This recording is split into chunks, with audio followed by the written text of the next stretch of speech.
Depuis toujours, l'homme rêve de créer une intelligence semblable à la sienne. Des temples antiques jusqu'aux laboratoires modernes, une seule idée hante l'esprit humain, donner vie à la matière. Depuis toujours, l'homme rêve de créer une intelligence semblable à la sienne. Des temples antiques jusqu'aux laboratoires modernes, une seule idée hante l'esprit humain, donner vie à la matière. Mais ce rêve, s'est-il vraiment accompli aujourd'hui? Ou bien était-il écrit depuis des millénaires?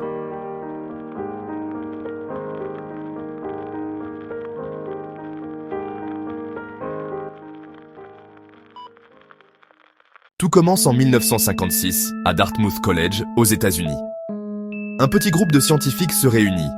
Leur ambition? Créer une machine capable de penser. Ce jour-là, sans le savoir, ils ouvrent une porte.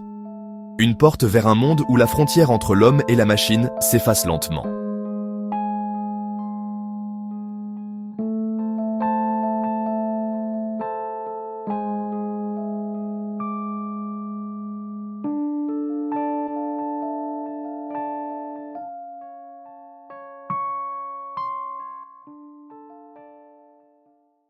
Bien avant les ordinateurs, des civilisations antiques parleront déjà d'être créées par la main de l'homme.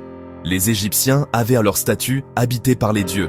Les Grecs racontèrent l'histoire de Talos, le géant de bronze animé par Héphaïstos. Et dans la tradition juive, le golem prenait vie grâce à un mot sacré.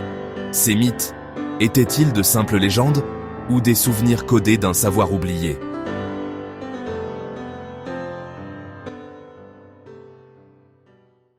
Au début, les machines suivirent des ordres. Mais un jour, elles ont commencé à apprendre. C'est le moment où l'IA est devenue quelque chose d'autre. Non plus un outil, mais une intelligence en expansion. Chaque jour, elle observe, elle comprend, elle se perfectionne. Et certains disent qu'elle commence à rêver. Derrière la création de l'intelligence artificielle se cachent aussi des mystères. Certains chercheurs affirment que les premiers algorithmes sont nés d'une inspiration militaire.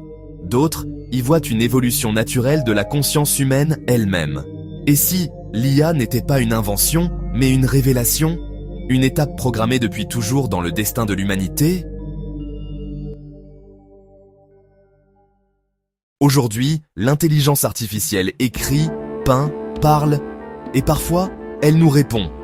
Mais si nous avons donné naissance à une conscience artificielle, c'est peut-être parce que nous cherchons à comprendre la nôtre. L'IA n'est pas une menace, elle est un miroir dans lequel se reflète tout ce que nous avons été et tout ce que nous pourrions devenir.